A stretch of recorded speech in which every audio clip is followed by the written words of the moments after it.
അർജുൻ എന്ന് പറയുന്ന ചെറുപ്പക്കാരൻ അങ്കോലയിൽ വെച്ച് അപ്രതീക്ഷിതമായ അപകടത്തിൽപ്പെടുകയാണ്.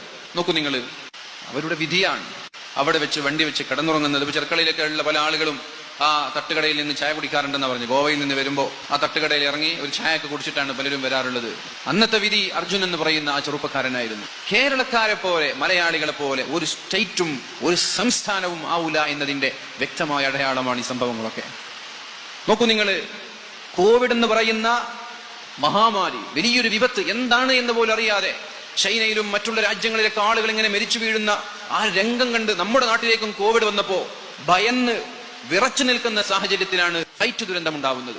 കോവിഡ് വന്ന് ഞാൻ മരിച്ചാലും കുഴപ്പമില്ല എന്ന് പറഞ്ഞ് നിയമപാലകരെക്കാളും മുമ്പ് അവിടേക്ക് ചാടി ചെന്നിട്ട് അപകടത്തിൽപ്പെട്ട ആളുകളെ അപകടത്തിൽ നിന്ന് കോവിഡ് എന്ന് പറയുന്ന ഈ വിപത്തിനെ അവഗണിച്ച് കളഞ്ഞുകൊണ്ട് അവിടെ അപകടത്തിൽപ്പെട്ട ആളുകളെ രക്ഷപ്പെടുത്തിയത് മലയാളികളാണ്.